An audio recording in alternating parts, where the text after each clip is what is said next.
Geste de magnanimité du gouvernement au profit des 350 enseignants auteurs de boycott d'une évaluation professionnelle nationale. Réintégration actée en Conseil des ministres aujourd'hui. Toutes les décisions dans un instant. Le BR se félicite de la majorité acquise au profit du camp présidentiel avec l'UP Le Renouveau. À suivre les 5 leçons tirées par le leader de ce parti pro-présidentiel du scrutin législatif. Youssou N'Dour poursuit son séjour au Bénin. Arrivé hier à Cotonou, le roi mondial du Mbala est allé visiter le centre sportif moderne EIA d'Akpakpa. On entendra la star sénégalaise, toujours admirative, d'un Bénin qui change. Merci de nous recevoir chez vous avec cette édition décalée du JT 20h. La chaîne oblige. Il n'y croyait plus. La nouvelle est tombée. Le geste de magnanimité du gouvernement au profit de 305 enseignants. Ils avaient été radiés pour cause de boycott d'une évaluation professionnelle nationale, l'évaluation dite diagnostic. Ils viennent d'être réintégrés aujourd'hui en Conseil des ministres. Toutes les décisions, tout de suite, avec le porte-parole du gouvernement, Wilfried Liam-Houeji.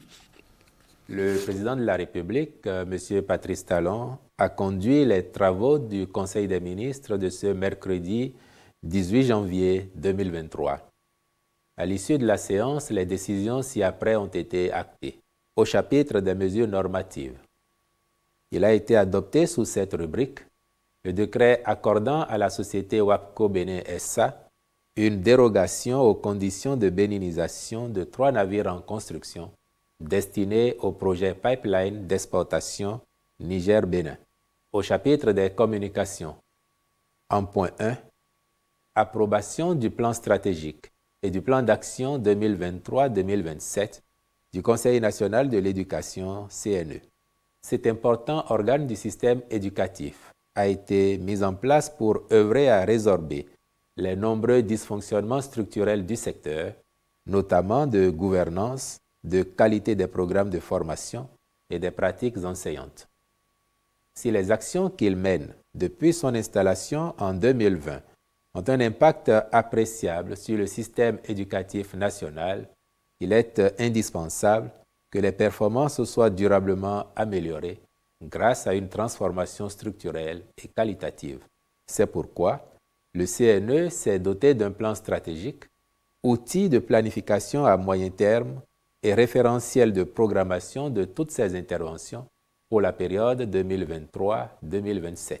Sa vocation est d'être désormais le principal repère en vue de disposer, à terme, d'une masse critique de capital humain capable de porter le développement durable du Bénin à travers une régulation conséquente du système éducatif national. Aussi, le Conseil des ministres a-t-il approuvé ce plan stratégique ainsi que son plan d'action pour la période 2023-2027 et instruit les ministres concernés d'œuvrer à son opérationnalisation. En point 2, contractualisation pour le suivi et l'exécution des travaux de construction du système de traitement des eaux usées domestiques à Ganvié. La construction du système d'épuration des eaux usées domestiques s'inscrit dans la dynamique d'améliorer les conditions d'hygiène et d'assainissement dans la localité dans le cadre du projet Réinventer la cité lacustre de Ganvié.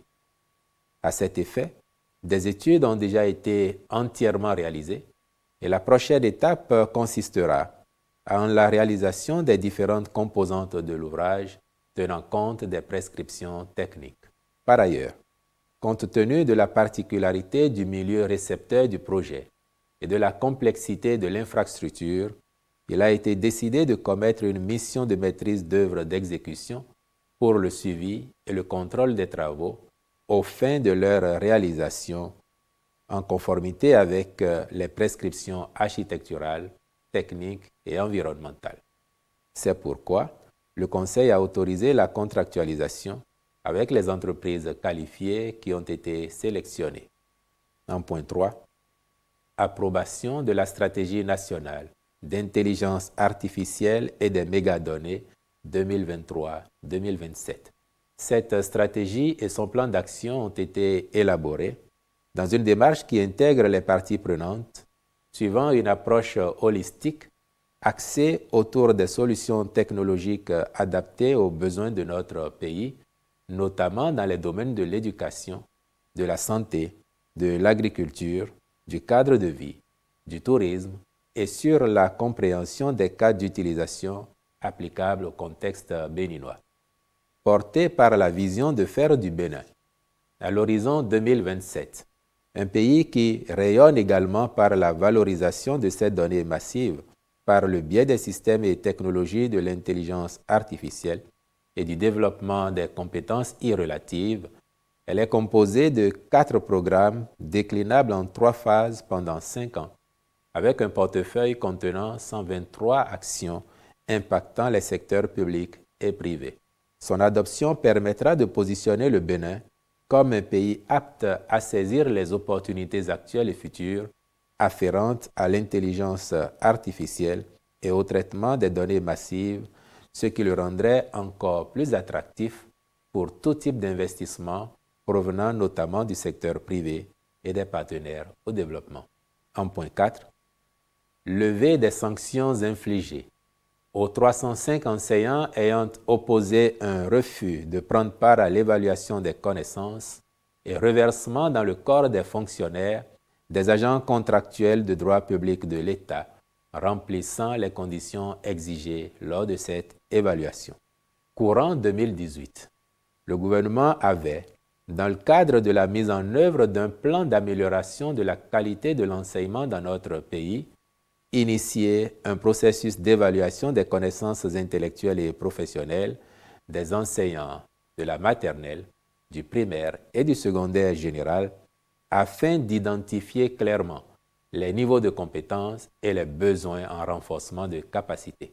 Malgré les explications fournies à l'époque sur le bien fondé de la mesure au profit de notre système éducatif, certains d'entre eux avaient décidé de boycotter les sessions organisées.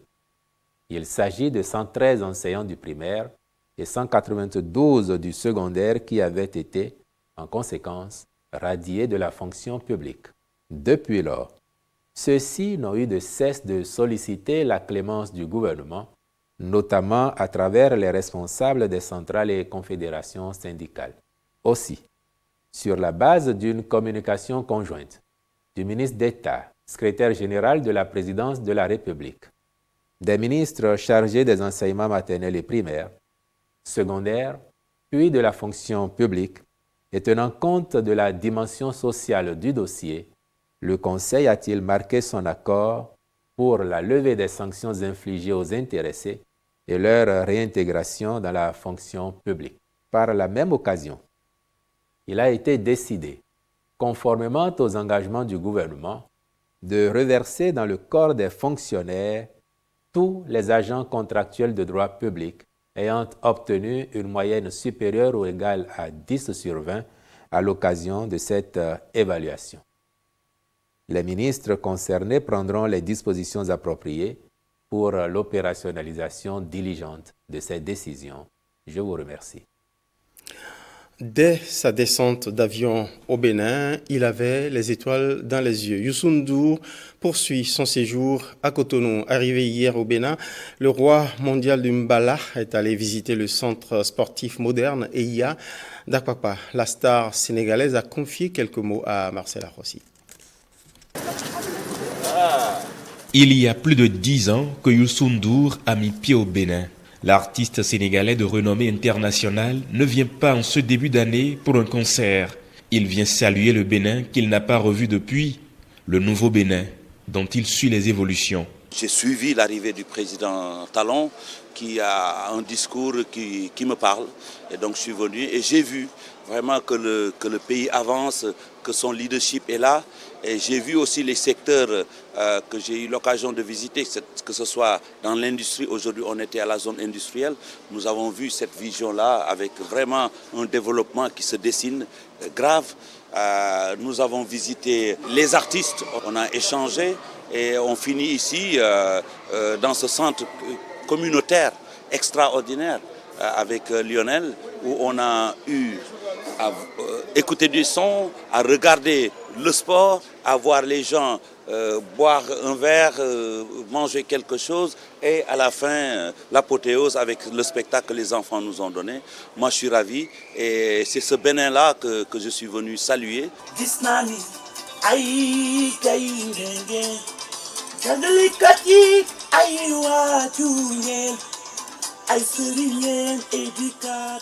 Avant de repartir le 20 janvier, la star envisage de rencontrer le président Patrice Talon et promet pour bientôt un concert au Bénin.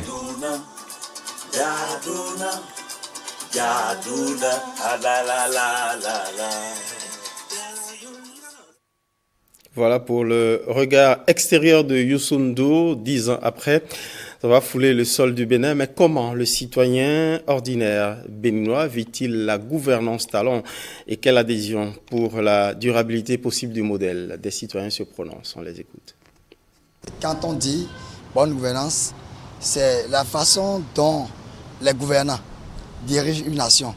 Et pour que la population et tous ceux qui sont concernés par cette gouvernance se retrouvent en paix dans ce pays. La bonne gouvernance respecte des critères, à savoir la participation, la transparence, l'état de droit et la démocratie.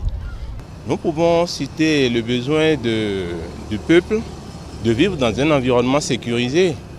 Nous pouvons citer l'accès à une justice équitable, que personne ne se sente au-dessus de la loi et que la loi soit la même pour tout le monde.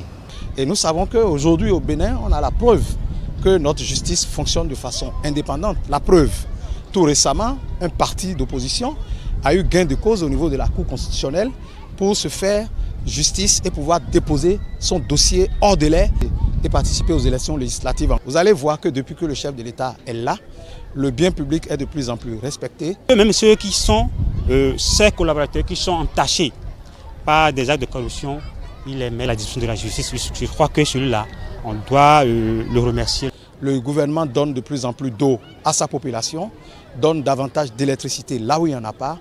Le Béninois a accès maintenant à des soins de santé de qualité, à une éducation de qualité et la bonne gouvernance du Bénin est reconnue au plan international. Et vous savez, l'actualité en date, c'est la signature du compact qui, pour l'histoire, est cette fois-ci sous-régionale. Nous sommes fiers de dire aujourd'hui que nous sommes béninois. Vous-même, vous savez, aujourd'hui le Bénin est perçu autrement partout dans le monde. Ce n'est plus le Bénin d'antre-temps.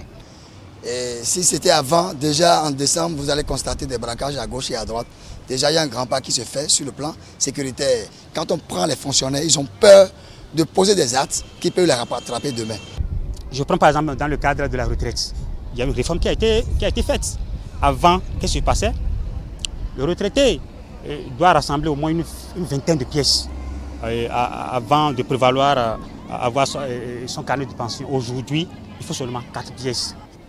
Dans le cadre quand même des cantines scolaires, ça, le gouvernement a posé un acte très fort. Pour améliorer et consolider la bonne gouvernance en République du Bénin, il y a déjà ce qui est entamé.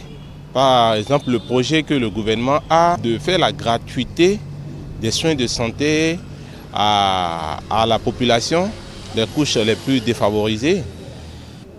Et aussi, vous n'êtes pas sans savoir qu'il y a quelques jours, le gouvernement a pris des mesures fortes à l'endroit des travailleurs du secteur public et a lancé aussi un message fort à l'endroit des employeurs du secteur privé pour que ceux-ci puissent lui emboîter le pas. Elles vont à la conquête du monde, elles apportent leur rayonnement aux Marocains. Elles, ce sont les œuvres contemporaines de la prestigieuse exposition diptyque Art du Bénin d'hier et d'aujourd'hui, de la restitution à la révélation. Le musée Mohamed VI d'art moderne et contemporain de Rabat accueille la séquence contemporaine de cette exposition, et ce du 18 janvier 2023 au 15 mai 2023. Ariane Da Silva. Des œuvres de 34 artistes béninois à l'honneur à Rabat au Maroc. Des œuvres qui célèbrent la vitalité et la vivacité de l'art contemporain béninois à travers sculptures, installations, art vidéo, dessin et autres. L'exposition s'inscrit dans la dynamique engagée par le Bénin pour la valorisation de sa création contemporaine. Elle invite à la découverte de la diversité de l'art du Bénin, partie intégrante de son histoire et de sa culture. Le Maroc est le tout premier pays à accueillir le volet contemporain de cette exposition, signe du renforcement des relations entre les deux pays. En prélude au lancement de l'exposition, un vernissage a eu lieu mardi au musée Mohamed VI d'art moderne et contemporain, une cérémonie présidée par les autorités marocaines et béninoises. On passe à la santé à présent, avec la Banque mondiale qui renforce la capacité logistique vaccinale du Bénin. Et c'est la direction de la vaccination et de la logistique qui a réceptionné des matériels pour mieux gérer les stocks de vaccins. Un appui de la Banque mondiale opéré à travers le projet de préparation et de riposte à la Covid-19. On fait le point avec Jean-Claude James et Igor Ayosso.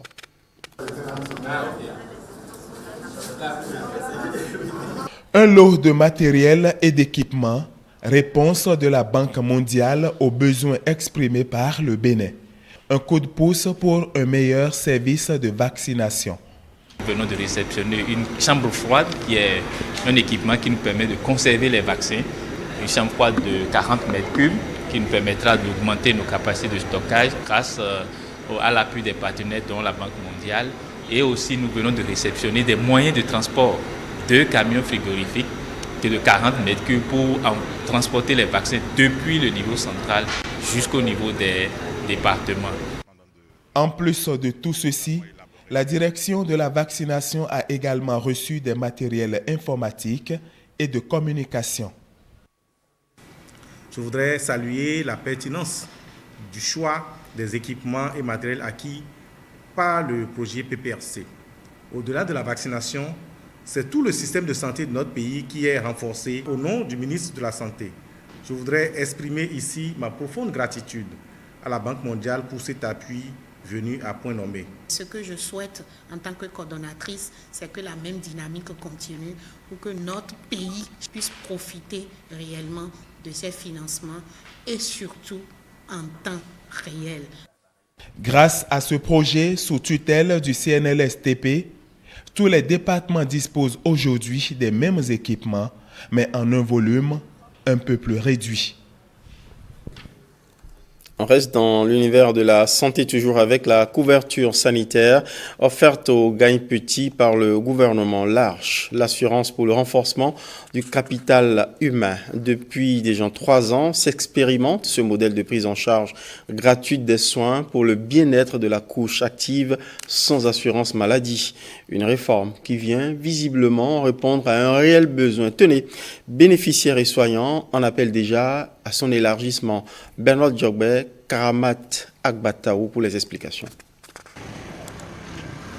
Les populations vulnérables du Bénin peuvent aujourd'hui se faire soigner sans débourser un franc. Tout ceci est rendu possible grâce au projet Arche dans son volet assurance maladie. Le projet d'assurance pour le renforcement du capital humain a démarré dans la zone sanitaire Abomey-Calavi-Soava qui a été la première zone sanitaire pilote depuis le 14 août 2019. Depuis ce jour, la zone sanitaire met en œuvre donc cette politique de santé pour assurer les soins gratuitement à une frange de la population que sont les pauvres extrêmes.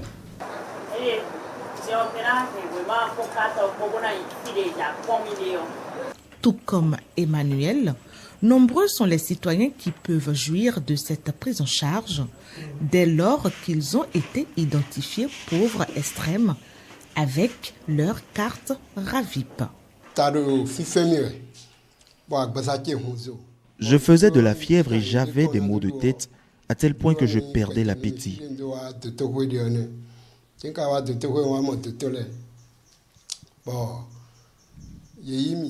Je me suis rendu à l'hôpital. et j'ai présenté cette carte aux médecins.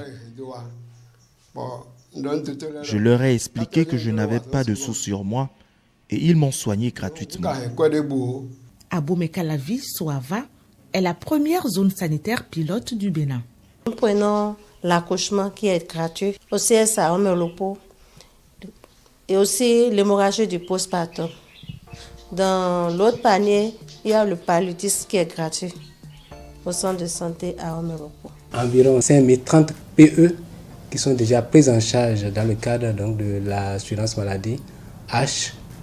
Et au niveau de nos formations sanitaires, que ce soit les formations sanitaires périphériques, qui sont les centres de santé de premier contact pour les cas non graves, et l'hôpital de zone, le centre hospitalier universitaire de la zone sanitaire Abomey-Calavi-Soava, qui assure la prise en charge des cas simples comme des cas graves. Nous avons toutes les urgences de chirurgie digestive, à savoir les appendicites, les péritonites, les hernies étranglées. Et au niveau de l'appareil locomoteur, nous avons toutes les pathologies des membres thoraciques, c'est-à-dire des membres supérieurs, et les pathologies des membres pelviens. La plupart des malades que nous recevons, disons 3 sur 5, viennent souvent des régions lacustres. Nous avons la plupart des traumatismes du membre pelvien en bas et du membre thoracique.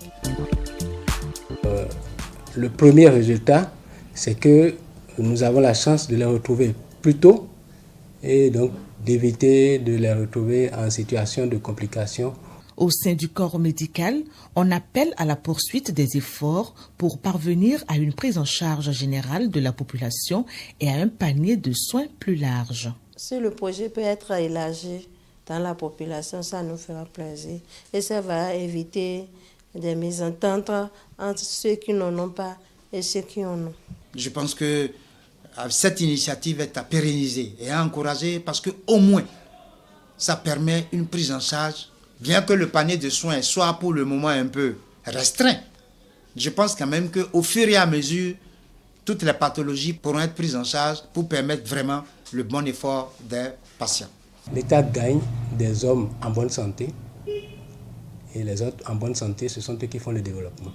Après les zones sanitaires à Abomey-Calavi-Soava, Dassazomé-Glazoué, Djougou-Kopargo, très bientôt, l'effectivité de la couverture intégrale du territoire de l'assurance maladie aux plus démunis. Le parti Bloc républicain fait le point du processus électoral et des résultats issus du vote législatif du 8 janvier dernier. Face à la presse cet après-midi, le secrétaire général national du parti a exposé les grands enseignements tirés du scrutin. Pour le ministre d'État Abdoulaye Biotchane, les résultats issus du vote valident la gouvernance actuelle et redonnent une large majorité au président de la République pour consolider les acquis de sa gouvernance. Nous vous proposons ici quelques extraits de sa déclaration. Il est au micro de Renaud Akapo et Donatien Falola. Le Bloc républicain a eu 29,23% des suffrages exprimés avec 28 sièges. Le premier message qui est clair pour nous tous, c'est par rapport au taux de participation. Depuis 2020, toutes les élections que nous avons eues ont attiré à peu près le même nombre d'électeurs dans les urnes. Le deuxième message que je veux retirer de ce scrutin, c'est que les résultats valident les réformes du système partisan. Il n'échappe à personne que, alors que nous avions 7 partis à cette élection, seulement 3 ont pu réunir le minimum, ont franchi le minimum de 10% et sont éligibles donc aux sièges qui ont été attribués à chacun des trois partis. Je crois que c'est important de le dire pour rappeler que certains avaient quand même remis en cause cette réforme-là, sous prétexte que certains des axes de cette réforme ne correspondaient pas à la volonté souveraine du peuple béninois. Il s'avère que c'est justement ce peuple qui a confirmé cette tendance en donnant à 3 partis parmi les 7 une majorité et une large majorité. L'autre message sur ce chapitre, c'est la la place qui a été réservée aux femmes. Et vous pouvez noter qu'au-delà des sièges, des 24 sièges réservés, on a aujourd'hui 28 femmes qui vont siéger au titre de cette 9e législature. C'est important de le souligner puisque là aussi, ça valide les choix qui ont été faits par le gouvernement, par le président de la République dans la réforme du système partisan. Le troisième message, c'est quand même que par ces résultats, le peuple souverain redonne une majorité, une large majorité au président de la République, au président Patrice Talon, pour poursuivre ces réformes. Ces résultats, en n'en point douter, valident donc la gouvernance actuelle et nous pensons qu'elle permet de sécuriser les réformes qui ont été prises et la poursuite de celles qui sont à venir. Abdoulaye Biotchane s'est aussi réjoui de la participation plurielle des partis à cette élection. Mais pour un diagnostic complet du verdict du scrutin, le parti Bloc républicain envisage d'organiser des ateliers dans les 24 circonscriptions électorales et au bout, un atelier national. Objectif, consacrer un regard particulier aux grandes conclusions de cette consultation nationale post-électorale. On va écouter le secrétaire général national du parti BR. Il est clair que ces résultats confortent l'ancrage national du Bloc républicain, puisque sur les 24 circonscriptions, le Bloc républicain obtient des élus dans 21 circonscriptions, et même dans les 3 autres circonscriptions, il obtient des votes variant entre 16% et 25%, et donc une part substantielle des votes. Donc c'est important de souligner ça et de constater enfin que le mode de scrutin, le mode de calcul des sièges n'a pas été vraiment favorable au Bloc républicain, puisque avec près de 30% des votes, nous obtenons proportionnellement moins de sièges que les 2 autres partis qui ont bénéficié de sièges. Ces résultats s'expliquent bien sûr par des motifs internes et des motifs externes que nous allons analyser dans les semaines qui viennent. Et l'objectif, bien sûr, c'est de tirer des leçons de tout cela. Ce qui est immédiat et urgent pour nous, c'est effectivement de décrypter les messages que nous tirons de cette élection-là, commune par commune, circonscription par circonscription. Et chacun de nous pourra donc en ce moment-là voir qu'est-ce qui s'est passé et quel est le message qui nous est adressé par le peuple béninois à travers cette élection. Bien sûr, nous saluons tous la participation plurielle à cette élection. C'est une bonne chose et nos compatriotes ne se sont pas trompés qui ont participé de façon responsable et paisible à cette élection. Si nous avons un système démocratique qui, in fine, ne produit que la pauvreté et le chômage, eh bien, ça ne va pas durer longtemps. Et c'est pour ça que c'est important à cette étape-ci de réaffirmer l'objectif fondamental des réformes qui sont en cours pour que justement nos compatriotes puissent tirer les dividendes de cette démocratie que nous voulons toujours un peu plus vibrante. Le Bloc républicain est un parti de la mouvance présidentielle et il reste un parti de la mouvance présidentielle. Nous sommes au gouvernement, nous soutenons l'action du gouvernement, nous soutenons l'action du président Talon et nous envisageons de le poursuivre. Parlons coopération au développement à présent, notamment la coopération transfrontalière locale. Le programme dédié et financé par la coopération suisse est au cœur d'une rencontre des acteurs de sa gouvernance. C'est un programme mis en œuvre par le Conseil des collectivités territoriales. Pour en savoir un peu plus, suivons ici le sujet signé Ricardo Luc-Pekou, Ernest Tétégou.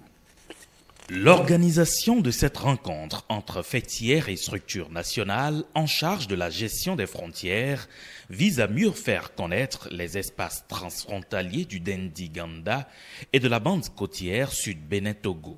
Il est en effet prévu dans le cadre de la mise en œuvre du programme de coopération transfrontalière locale, PCTL phase 2, de renforcer les cadres juridiques institutionnels et les mécanismes nationaux dans le but de promouvoir la coopération transfrontalière locale et accompagner les intercollectivités transfrontalières dans l'animation territoriale et la mise en œuvre des projets prioritaires. C'est la raison pour laquelle plusieurs actions ont été menées avec l'appui technique de l'unité de gestion du projet UGP et PCTL pour renforcer et appuyer les intercollectivités. C'est donc le fruit d'une prise de conscience au regard de l'importance des questions frontalières qui constituent de véritables enjeux de développement en Afrique de l'Ouest. Les défis sont énormes.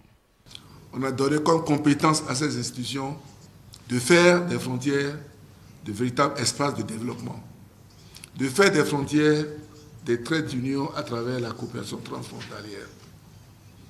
Et enfin, on a demandé à ces institutions de donner aux populations de ces espaces le sentiment d'appartenance à la nation. Ce n'est pas qu'une question des sécurocrates, la gestion frontalière. C'est aussi d'abord une question de développement, une question de revitalisation de nos frontières.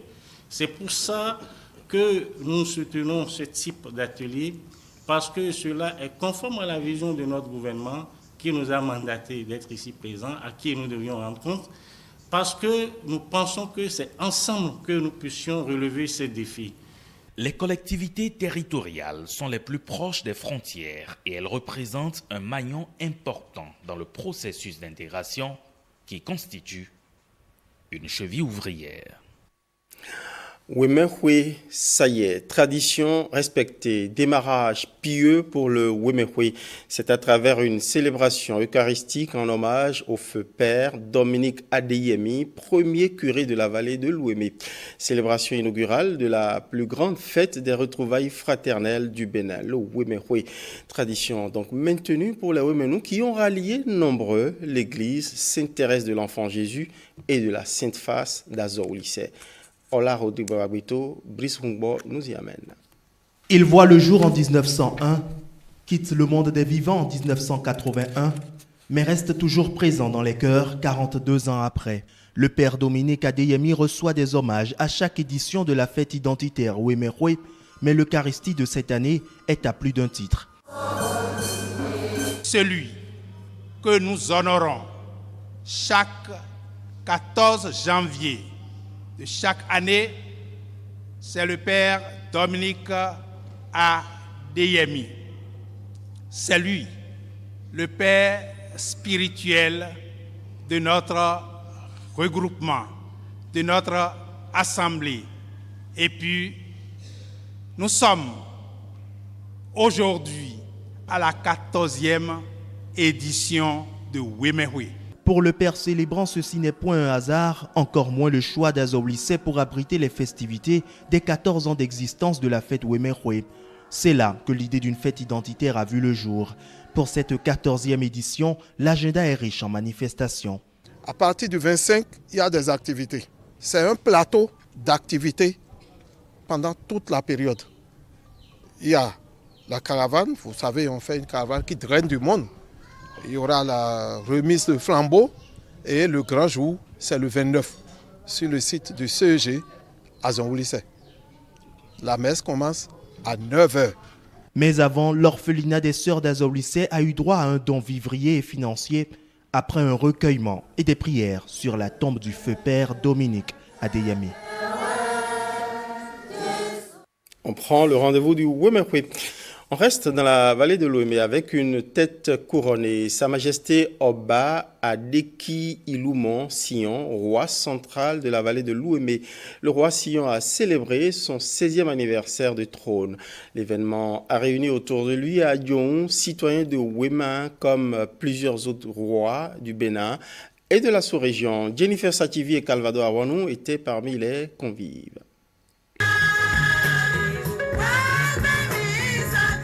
Ce culte d'action de grâce marque la célébration du 16e anniversaire de Sa Majesté Oba Adeki Iloumon Sion, roi central de la vallée de l'Ouémé.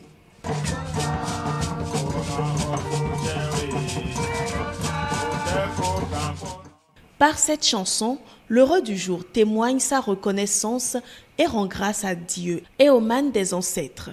La célébration aujourd'hui de cette glorieuse fête va bien au-delà de la commémoration de mon intronisation. Elle marque le renouvellement du serment sacré à l'Éternel de la réaffirmation de pacte qui nous lie.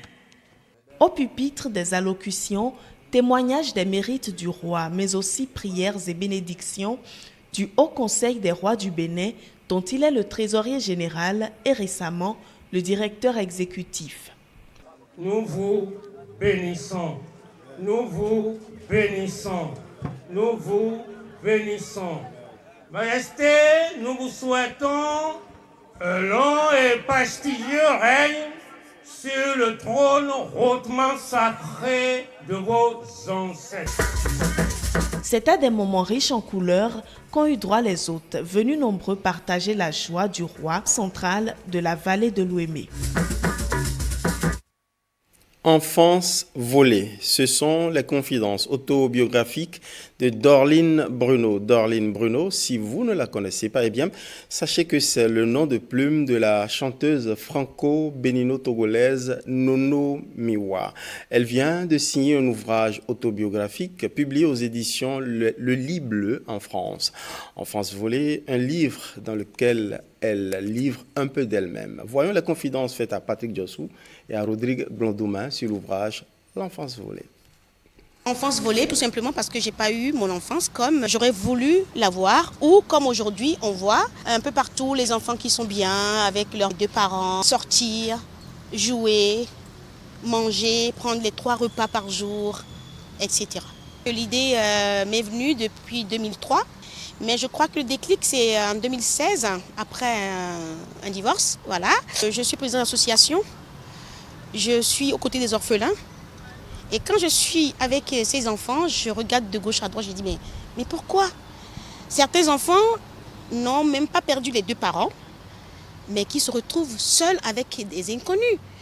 Ce n'est pas juste. La guerre aujourd'hui en Ukraine ou un peu partout, les enfants qui sont forcés de partir de chez eux, ce n'est pas normal, c'est une enfance volée. Pour la sensibilisation aussi, pour dire stop à la violence infligée aux enfants surtout, aux femmes, et en général, stop à la violence. Parce que la violence détruit. Je continue de jouer, j'ai fait ma dernière scène en France cet été. Étant déjà artiste, on est déjà écrivain, hein, parce que nous écrivons déjà la plupart de nos textes. Donc je continuerai la chanson. J'ai 3 albums, mais avec plusieurs singles.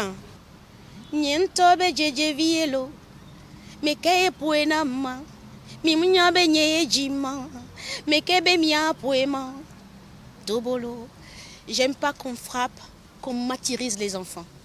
D'où cette chanson que j'ai revisitée, que vous retrouverez sur l'album Lève-toi sur YouTube. Enfance volée aux éditions Le Lit Bleu, France.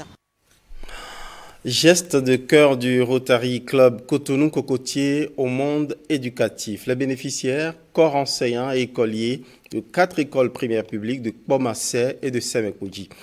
Le geste, eh bien, ce sont des forages, mais pas seulement. Rendons-nous dans les contrées bénéficiaires avec Yasmine Damata et Ernest Tétégou. Des latrines anti-sexo-spécifiques, des forages et des manuels scolaires. Ce sont les présents du Rotary Club Cotonou-Cocotier à l'endroit des écoles primaires publiques de Kpota, de Gomé et d'Agankomé dans la commune de Kpomassé et de l'école primaire publique de Tchonvi dans la commune de Semekoudji. D'une valeur chacune de 10 millions de francs CFA, ce dont vient répondre à un besoin spécifique dans ces communautés. La spécificité réside dans le fait que l'approche genre a été prise en compte et également que les personnes en situation de handicap également ont été, prises en compte par rapport à la confection, à la construction de ces latrines. Permettre à travers l'eau et l'assainissement au sein de l'école l'observance stricte des règles d'hygiène par le lavage systématique des mains à l'eau et au savon avant d'entrer dans les salles de classe. Le lavage systématique des mains à l'eau et au savon après s'être rendus dans les toilettes. L'entretien courant des latrines et les abords par le désherbage régulier. À Tchonvi, seules les latrines en dit sexo ont été offertes. Malheureusement, le forage n'a pas prospéré ici et nous ne pouvons que nous contenter des latrines que nous avons réalisées ici, dont le montant est de 5 552 322 francs. Autant de difficultés dans cette localité qui n'ont pourtant pas fait baisser les bras de ces donateurs qui prévoient déjà des solutions à venir. Le mois de janvier n'est pas terminé. Le président du Conseil économique et social en profite pour recevoir dans la journée du mardi d'hier les vœux des conseillers et membres du personnel de l'institution à occasion de bilan 2022 et de projection sur 2023. Ricardo Luc Pécou. Nouvelle année, nouveaux défis au Conseil économique et social. À l'occasion de la présentation des vœux au président de l'institution, les conseillers dressent le bilan des performances engrangées en 2022 et prennent de nouveaux engagements. L'ensemble du personnel me charge de vous dire qu'il est sensible aux efforts que vous ne cessez de déployer depuis que vous êtes à la tête de l'institution, malgré l'immensité de vos responsabilités. Nous souhaitons vivement que l'année 2023 soit une année marquée par une intensification des 10 efforts pour une plus grande performance, en effet, de l'institution. Le Conseil économique et social est une institution qui travaille énormément à promouvoir et à s'assurer du bien-être des populations. 2023 verra cette institution s'investir davantage dans la réalisation de ce noble objectif. Je mettrai comme à l'accoutumée le bien-être de tout un chacun au cœur de ma gouvernance. Ainsi donc, je formule le vœu ardent que le Tout-Puissant et les mandements de nos ancêtres continuent de nous soutenir et d'éclairer les pouvoirs publics afin que le peuple béninois vive mieux. Un mieux-être, vœu cher, auquel aspire tout le peuple béninois.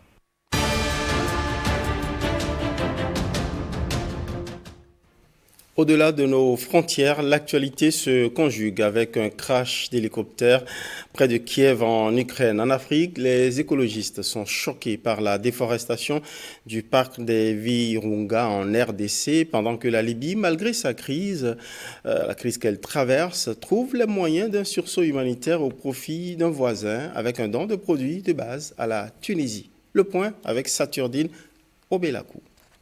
Le conflit armé entre les rebelles du M23 et les forces gouvernementales dans l'est de la RDC oblige les habitants à fuir dans toutes les directions. Certains atterrissent dans le parc national des Virunga, dont ils exploitent sa vaste forêt pour fabriquer du charbon de bois. Ils espèrent en tirer profit dans le but de survivre. En moins de 2 mois, plus de 200 hectares de forêt ont été rasés dans certaines zones du parc national.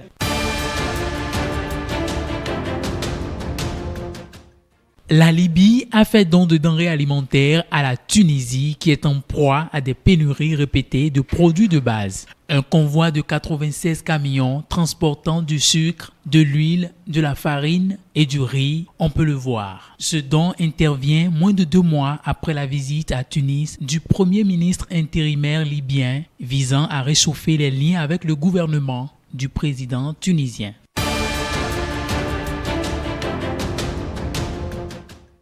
14 personnes, dont le ministre ukrainien de l'Intérieur et un enfant, sont tués dans le crash d'un hélicoptère ce mercredi près d'une école maternelle de la région de Kiev. L'appareil, un Super Puma EC-225, se rendait sur la ligne de front en pleine guerre avec la Russie. Il s'est écrasé à 8h20 à Brovary, une ville de quelques 1000 habitants qui touche la banlieue et la capitale, Kiev.